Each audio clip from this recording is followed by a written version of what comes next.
Hello, everybody. Welcome to iExamB. This is Amrita, your law faculty at iExamB. At Legal P, we keep on coming up with various videos for law exam preparations and also all the notifications, all the exam preparation courses that are available at iExamB. You can check out the details. So don't forget to subscribe to our YouTube channel. And also for any queries, you can write to us at hello@iexamb.com. You can also write to us at in the video comment section anywhere. You can anytime you can call on the number and that is available on the screen, and also you can visit www.iexamb.com for more details. In this video, I'm going to discuss with you all about the IBPS SO Law Officer Scale 1 Examination 22-23 notification that has come out recently. Many students are aspiring to fill the form, and also many people are having many dreams relating to becoming a law officer. iExamB is providing coaching for the same, but उसके अलावा कुछ important चीज़ें हैं जो मैं आपके साथ discuss करना चाहती हूँ from this particular notification. There are some important points that need to be noted from the notification which you mandatorily need to keep in mind while you are filling the form as well. Form fill करने से पहले in fact आपके पास ये सारी चीज़ें ready होनी चाहिए, and exam के मेरिट के लिए कुछ चीज़ें बहुत इंपॉर्टेंट होती है, तो वो सब इन चीज़ों पर डिपेंड करता है. So do watch this video. Important point सारे आपको पता होने चाहिए. Starting with the discussion, before we start with the discussion, I will share with you few things. That is IBPS SO Law online course that we have started. There is a flat 52% off going on that particular course. So you can check out the details and also exclusively avail the discounts available. iExamB is coming up with something very new and special for all the SO aspirants, IBPS SO aspirants. So stay tuned for that as well. iExamB and Legal B दोनों को subscribe करना ना भूलना, and stay tuned for that as well. It's a very big special surprise that is coming up. So let's quickly start with the discussion. पहले तो मैं eligibility की बात कहूँगी. काफ़ी स्टूडेंट्स को यहाँ पर फिर भी डाउट होता है एलिजिबिलिटी के बारे में. अगर हम एज की बात करें तो सीधा सिंपल दिया हुआ है नोटिफिकेशन में 20 to 30 years is the age limit, not less than 20, not more than 30. So this is what is the age, and ये भी आपका कैलकुलेट होगा. इसमें कुछ रिलैक्सेशन ज़रूर है. Some relaxations we will be discussing for certain categories और certain disabilities से जो लोग affect हुए हैं, तो उनके बारे में कुछ relaxations हैं notification में दिए हैं. That also I will shortly discuss with you. Second eligibility is educational qualification.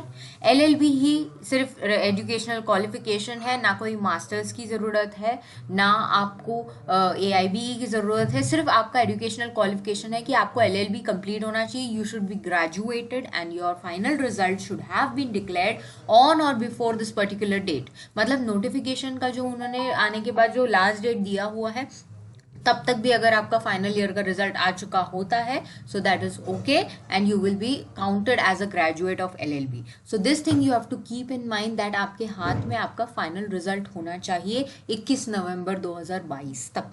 ये बहुत स्टूडेंट्स के दिमाग में डाउट होता है, so keep this thing also in mind.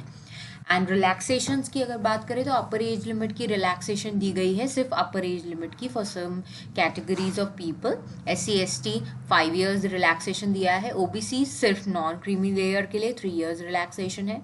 Person who are having certain disability, they have got benchmark disability अगर है तो 10 years. एंड अगर कोई एक्स सर्विसमैन है, कमीशन ऑफिसर्स है या उनसे रिलेटेड है एंड उनका कोई फिजिकल डिसेबिलिटी या इनसफिशिएंसी या कुछ के वजह से अगर वो डिसमिस हुए हैं तो वो कंसिडर नहीं किया जाएगा. बट अगर उन्होंने सर्विस किया है 5 years मिलिट्री में, सो उसका एक एज रिलैक्सेशन 5 years का दिया है. एंड लास्टली 1984 के राइट्स में जो लोग अफेक्ट हुए हैं, दे have got relaxation of 5 years.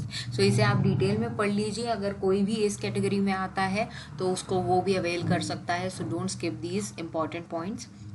Next very important point for everybody is about the marksheet. अब आप सोचोगे कि ग्रेजुएशन की मार्कशीट से हमें क्या लेना देना है. So don't forget, even if you are giving this examination, many time instances arise that it is a very highly competitive level examination. कई बार ऐसा होता है कि स्टूडेंट्स के मार्क्स काफ़ी हद तक सेम आ जाते हैं, तो उस टाइम पर ग्रेजुएशन के मार्कशीट्स को कंसिडर किया जाता है. So for that the marks are of course required. So ये मार्क्स आपको कब अपलोड करने हैं? अभी ऑनलाइन फॉर्म फिल करते वक्त ही आपको अपलोड करना है. है। तो इसके जो गाइडलाइंस है वो आपको बहुत ध्यान से फॉलो करने होंगे, बिकॉज इस पर आपका मेरिट काफ़ी हद तक डिपेंड करता है। This is going to be considered, so you have to be careful with that your grade points.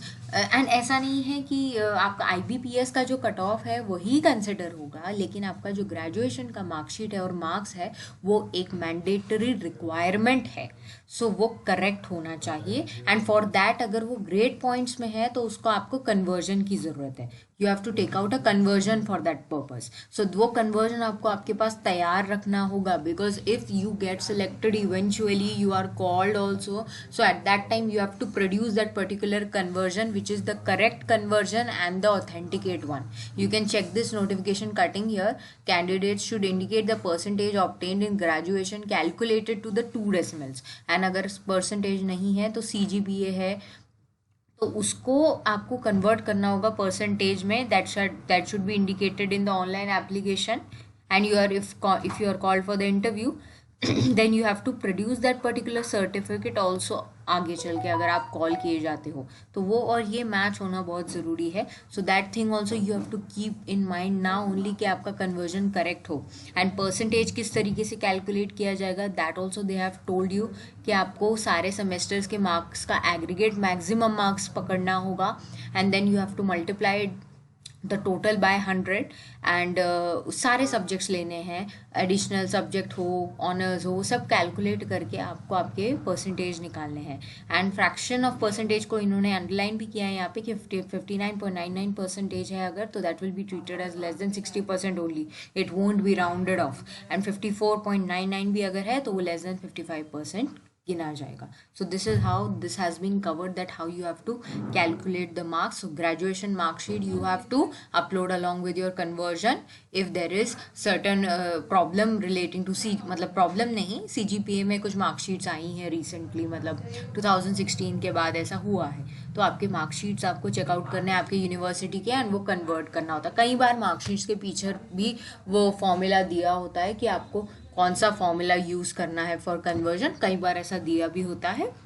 So you can check out that.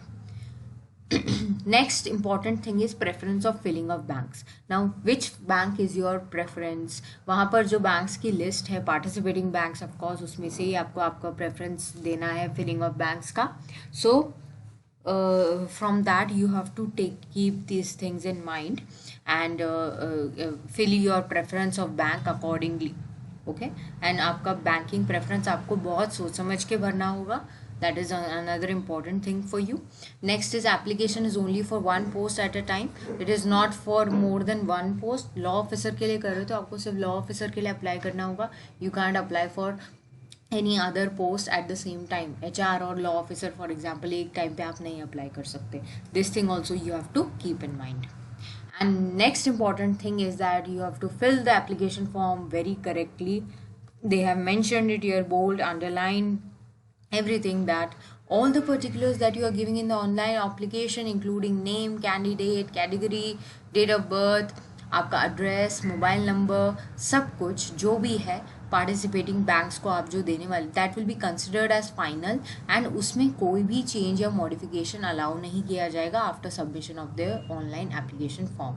For example अगर आप, सबसे इंपॉर्टेंट बात यहाँ पे मैं कहना चाहूँगी कि कैटेगरी वगैरह में अगर आपका आता है और आप कैटेगरी आप जो डाल रहे हो उसको आप बाद में चेंज नहीं कर सकते.